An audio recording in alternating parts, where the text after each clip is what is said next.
What's up, everybody? Matt Maran here for another weekly update. So there's all kinds of news to go over this week, but the first story is, of course, about the Nissan Z Proto that was revealed this week. And I know I'm a little bit late to this news. Everyone's been talking about it all week, but I think it looks fantastic. I'll be curious to hear your thoughts on it in the comments below. But I think that, I like the, I know a lot of people don't like the rectangular front grille, but I think it kind of works. And it's a very bold retro design, and I'm into the retro stuff. I know a lot of people aren't, but I think it looks really cool. And, obviously, I know a lot of people are upset because it does seem to be based on a 370Z, which is something that I've been saying for months, by the way. I kept saying, it's probably just going to be a recycled 370Z. Don't get your hopes up too much. Some people still have this idea in their head that, Nissan can engineer a completely new vehicle from the ground up with brand new engine, brand new platform for a car they're going to sell 2,000 of every year, and then price it for $25,000 and have it be as fast as a C8 Corvette.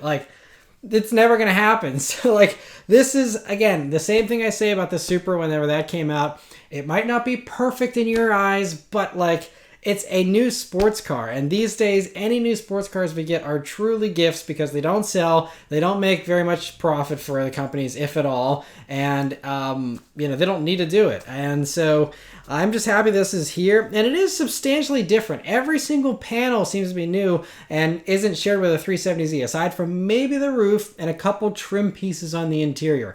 Otherwise, it's all new. It's even 6 inches longer than a 370Z, so that goes to show just how different it is. Now, the width, they say, is about the same, but you can see the hips in the back there are more narrow than they are on the 370, so they're less pronounced. And I think it's a significantly different look. And so, we'll have to see how it drives and all that kind of stuff, but I think the looks they knock out of the park. Also, you can see the interior has been given a very thorough overhaul with digital gauges, a big touchscreen, and that manual transmission, which is very important. And that's the big thing that most of the other competitors do not offer. And so would you rather have, a manual transmission vehicle that uses some recycled stuff, or would you rather have a completely new from the ground up thing or some partnership with another company that has automatics and that's it, and, all that kind of stuff. So I've already seen so much grief about the new Z, and it's these car companies just can't do anything right. It's kind of sad that, everyone loves to beat up on a new design. But anyway, mechanically, all that Nissan's saying so far is that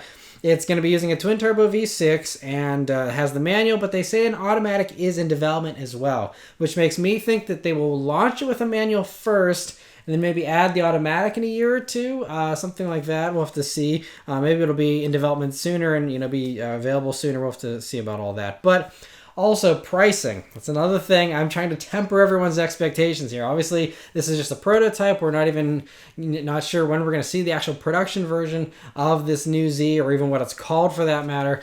But whenever it does come, just keep in mind that even, the 370Z roots will help it to keep its price down. So I'm not expecting it to be 50 grand like the Supra. But, if you look at the current 370Z, which is, 12, 13 years old at this point, they still start at $31,000, including destination. There is no way that this new vehicle with twin turbos on top of a new V6 and all that tech on the inside of the interior, that's all going to add up to several $1,000s more. So I'm saying at a best case scenario, this car is going to be starting at 35 grand. I'd say it's safer to hope for something to be coming in under 40 or so. Fully loaded, maybe you'll touch 50. I hope it would stay in the 40s though, even fully loaded. But that's my guess on pricing. I could be completely wrong. But again, don't expect this thing to be $30,000. There's just no way it's happening. I'm sorry. If you want a $30,000 car with 300 horsepower, you got to get a Mustang EcoBoost or a Camaro V6 or something like that. That's about it as far as, super fast stuff, brand new. So, but anyway, I love the new Z. I think that I love how retro the back end is. That was the biggest surprise to me. I didn't expect the back end to be almost a direct copy of a 300ZX, except with LEDs, basically. It looks so retro in the back, and I love the way that looks. Anyway, moving on to the next story here this week. Mazda has officially announced the CX-30 2.5 Turbo for the 2021 model year. So, it gets the same 2.5-liter turbocharged 4-cylinder as all the other Mazdas with the engine. That means it does 250 horsepower and 320 pound-feet of torque on premium gas, which officially makes this It's the most powerful vehicle in its segment, and also the most powerful vehicle in the luxury segment. Even the GLA, the BMW X1 and X2, all those types of vehicles, Audi Q3, they're all slower. They all have like 225 odd horsepower, maybe 250, 260 pound-feet of torque. This blows it out of the water with 320 pound-feet of torque. This thing's going to be a little rocket, and I like the CX-30 already. It just wasn't super exciting with that regular engine without the turbos, but with the turbo in that small little package, that thing is going to be a riot. I'm excited to drive that. And so I mean, the pricing will probably be again on the higher side. Most likely starting around $33,000, although pricing hasn't been officially confirmed. They just say that it's going to be available, I think, around the end of this year. But even at $33,000, one, it undercuts all the luxury stuff. And honestly, the Mazda feels a little bit nicer than like an Audi Q3 in a lot of ways on the inside. So the Mazda is super nice. And again, you're just having way more power than everything else. Even if that thing's 35 grand or something, totally justified, I think, for the kind of performance you're going to be getting out of that little Mazda. Bravo Mazda to not be afraid to put this motor in everything. I think that's great. Another interesting reveal this week is Hyundai has revealed the very impressive new Tucson for the 2022 model year, and we only have a few pictures of it here so far because this is a debut that happened in Korea, and this is the global debut, so we don't have all the specs for the US version. But the styling to me is a 10 out of 10. I mean, it's super sharp, super cool looking. It's really going to stand out in the sea of Honda CR-Vs and Toyota RAV4s that are out there these days. This is really going to look sharp. I also might be a little bit biased because the back end, those taillights look kind of similar to a Mustang. I think it honestly looks better than the taillights on the Mach-E Mustang, honestly. So I think they did a really good job with that. The interior is also really impressive. We only have the one picture here, but you can see it's got a curved wraparound dashboard that's really cool. You have digital gauges, a huge touchscreen. It has other tech like the new Hyundais, like the digital key that uses your phone for the key, along with wireless smartphone integration. Mechanically, the base engine they're saying is going to be still the naturally aspirated 2.5-liter 4-cylinder with direct injected, but that does 190 horsepower and 182 pound-feet of torque. I'm kind of surprised. I figured it might use the Sonata's 1.6 turbo motor, which does very similar power, but maybe this motor is kind of cheaper to put in. Anyway, it'll be running an 8-speed automatic transmission, and also globally there's a hybrid and a plug-in hybrid version coming. So that's for other markets for sure. I'm not sure if we're going to get those here in the States or not. We don't have any yet US info. Hopefully we'll get that here in a few months. But anyway, those hybrid versions are going to be running a 1.6-liter engine and have 230 horsepower and 258 pound-feet of torque, which is a pretty decent amount of power, although still less than what you get in like the RAV4 Prime and stuff like that. But anyway, that'd be interesting if they did bring it here. There's also an N-line version coming, and a full-blown N version I think is still a strong possibility as well. But even the N-line would be cool, but an N version with that 200 or that 300 horsepower motor, the 2.5 turbo, that would be pretty sweet. But anyway, these regular new Tucsons are going to be in dealers sometime next year. So again, 2022 model year, so probably coming sometime early next year. We'll have to wait and see.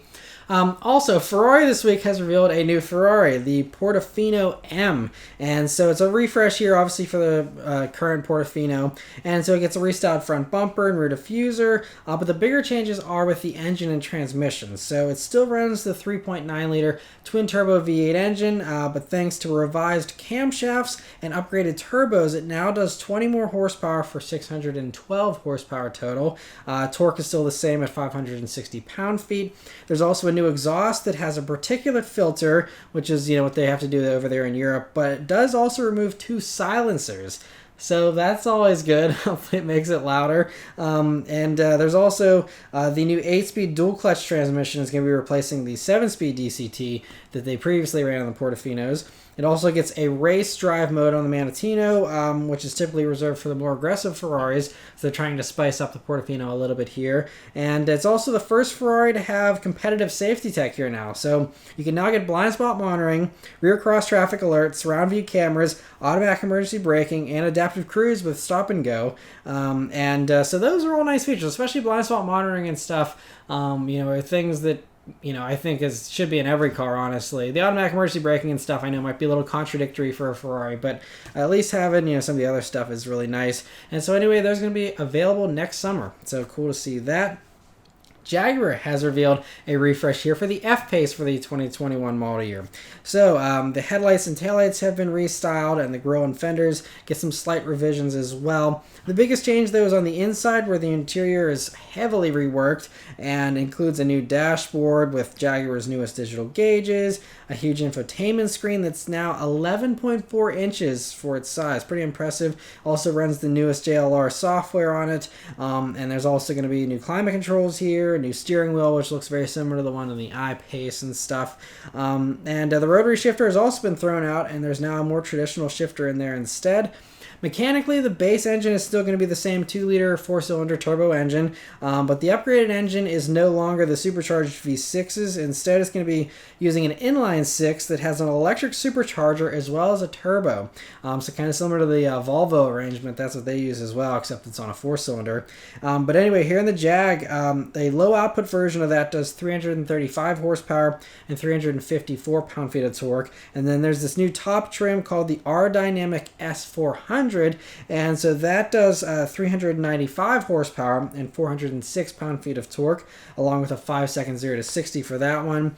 All the engines run through an 8-speed automatic transmission, and so nice changes there for the F-Pace. It's just missing the supercharger one. I don't know how much supercharger wine you're going to get from an electric supercharger here on this model, especially with a turbo and everything. Might be not quite as crazy sounding as the old supercharged engines. And I do hope that the SVR makes a comeback still with its supercharged V8, since they've now decided they're going to keep building that engine. I talked about that a couple of weeks ago. They're going to keep building that engine, and so I hope that means the F-Pace also continues on with it, not just the F-Type and a couple of the other JLR stuff. But anyway, some nice changes there. And Ford has a couple of news stories this week. The first is that there's a new Tremor package for the Ranger. It gives you the Fox 2.0 remote reservoir shocks, retuned springs, softer anti-roll bars, 17-inch wheels with 32-inch all-terrain tires that all provide an extra 0.8 inches of ground clearance all total. And it also gets an electronic locking diff, skid plates, trail control, and various drive modes for off-roading and stuff. There's also auxiliary switches in the cabin, similar to the Raptor, to hook up your own accessories and stuff. And the seats also get Alcantara-like inserts and Tremor logos on them. You also get a new unique grille, and there's optional Tremor graphics in addition to the standard stickers, so you can make it kind of look a little bit retro, which is cool. The only unfortunate thing, though, is it can only be added to XLT and Lariat trims, so you can't get it on a base Ranger. But that means that the cheapest Ranger Tremor you can get is about $40,000.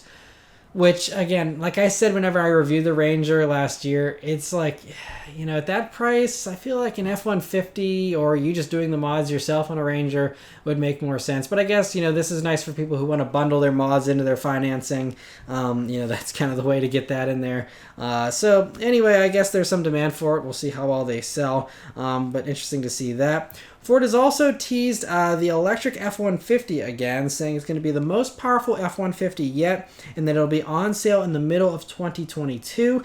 They're also showing off a rendering of the new electric vehicle center where it'll be built. And they also announced that the new F-150 has started production and will be at dealers in November. So cool to hear all that, but a little ways to go, about 2 more years for that electric F-150. There's going to be a lot of new electric trucks coming out before this one, but we'll see how it does for them.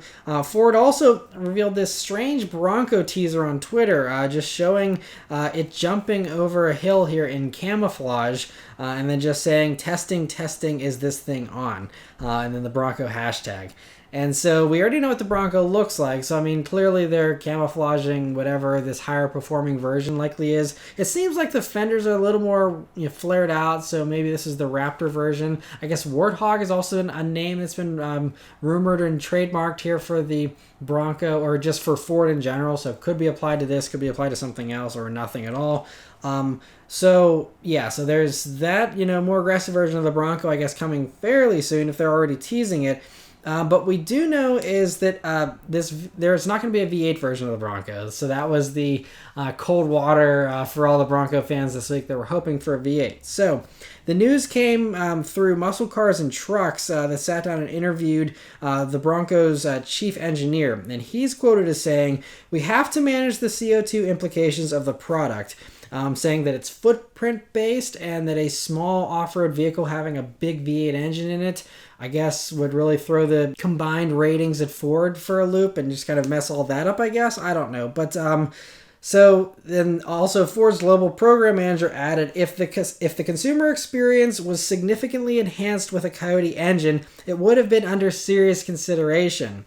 In all honesty, that EcoBoost motor is damn good, and when you get out of it, you don't say, I wish I had a better engine or a bigger engine.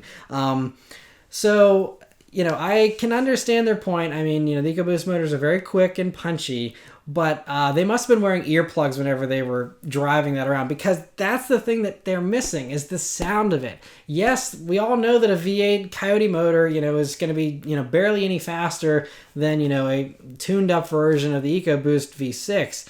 But does it sound as good? Listen to an old Raptor and listen to the new Raptor. It's pretty easy to figure that one out. There's a good reason why people still like V8s. It's not that they're the biggest or the fastest engines these days. Oftentimes they aren't. It's that it sounds good. And in something like a Bronco, people value that. And I also don't know why this wouldn't be a problem for Jeep. Jeeps, it seems like they're going to be putting the V8 into the Wrangler. Jeep doesn't have any issues with the EPA or trying to get it approved or, worrying about their fuel economies, ratings getting all screwed up. Obviously, Jeep also has the plug-in hybrid Wrangler coming, which some are arguing is going to counteract the V8. But we also have heard rumors of a hybrid Bronco coming, which could counteract a V8. So, I don't know. Maybe they're just like giving this as a handout to all the aftermarket companies. Be like, here you go. Like, it probably fits. Toss it in and make all your money aftermarket instead of just selling it themselves. I don't get it personally. I think if there's a will, there's a way. I know they really love pushing the EcoBoost thing, and I mean, they did that with the Raptor as well. People were upset about the Raptor losing the V8. They did it anyway. And so now a lot of those people are excitedly probably ordering a Ram T-Rex because of it. So it's just, that's Ford's decision. It is what it is. I'll get off my soapbox, but I just commend Jeep for at least taking the V8 route and giving the people what they want. So anyway, interesting to hear that. Chevy this week, in official news here, has revealed that the 2021 Silverado will be getting a new multi-flex tailgate as an option, which is the same as the multi-pro tailgate in the GMC Sierra, but I guess they couldn't call it the same thing because otherwise people are going to want to pay extra for a GMC. And anyway, Chevy says to stay tuned for other 2021 Silverado updates coming next week. So we'll see. I've heard there's rumors they're going to kind of refresh the interior a little bit, even though it just came out, and kind of maybe tweak the front end a little bit. We'll have to wait and see what they end up bringing out next week. GMC, in a cooler teaser here, they have revealed a short little teaser for the Hummer EV. And with this teaser, they've revealed that it's going to be finally debuting on October 20th, with the first delivery starting in the fall of 2021. So at least we'll finally be able to see it now in a little over a month. They also showed off that it's going to have a crab mode that uses four-wheel steering to make it more maneuverable and kind of, walk sideways like a crab, which is pretty sweet depending on how much it can actually do that. But seems cool and very creative, and I'm excited to see more. Continuing on with the teasers, a couple other short ones here. Volkswagen has again teased its new subcompact crossover, and this time they gave us a name for it. It's going to be called the Taos. I probably butchered that pronunciation. It's based off of a town, I guess, somewhere. Seems like an obscure name. I don't know why they chose the name, but at least it's nice and short. And it'll be fully revealed on October 13th, so cool to see that. Honda has also revealed a new electric concept car that they are teasing here. They're going to be showing at the Beijing Motor Show in a couple of weeks. And I guess the Beijing Motor Show is actually happening in person. Yeah, that's interesting. But anyway, they say it shows the direction of the future mass production model of Honda's brand's first EV to be introduced in China. So that makes it sound like it's not for us. No surprise, they're already keeping the Honda E for the rest of the world. We don't get that either. Instead, I guess Honda's just waiting for all the GM Ultium battery stuff. They have that partnership I just talked about the past couple of weeks. I'm guessing those will be the first electric Hondas we actually get here, aside from the Clarity, that we've had. But anyway, they also said that they're planning to reveal a plug-in hybrid CR-V in Beijing. Hopefully we get that too, but again, who knows? I guess it depends maybe on how many people buy regular hybrid CR-Vs this year. But anyway, hopefully we get that here, and especially it'd be awesome if it had specs that rivaled the RAV4 Prime. That would be extra sweet. But I'm not holding my breath for that. We'll have to wait and see, though. Another teaser, Mitsubishi has teased a refresh for the Eclipse Cross this week. That's coming in the first quarter of next year, they say. And they also say it's the first step towards the next generation of Mitsubishi design. So looks a little sleeker than the current Eclipse Cross, especially in the back there, just from that one little teaser, what we can tell. And so yeah, we'll see some more of that here relatively soon, I'm sure. And BMW revealed a cool little new curveball I wasn't expecting from them, honestly. So they revealed mostly uncamouflaged. For some reason, they like taping up the badges on these BMWs whenever they reveal these spy pictures that are officially from BMW. Anyway, this model is called the 128 Ti, and it's for Europe, unfortunately, not for us here in the States, because of course we don't get the 1 Series. But the Ti name kind of harkens back to the old, 2002 Ti and stuff like that, and from back in the day. And so this 128, though, it's meant to compete with the Volkswagen GTI. So this is kind of a cool little take on the 1 Series. So they've pumped up the 2-liter 4-cylinder turbo from the regular 128 so that it now does 265 horsepower and 295 pound-feet of torque. So that kind of one-ups the GTI even a little bit. Unfortunately, it still only runs through an 8-speed auto, which will kind of hold it back with a lot of GTI fans that like the manual.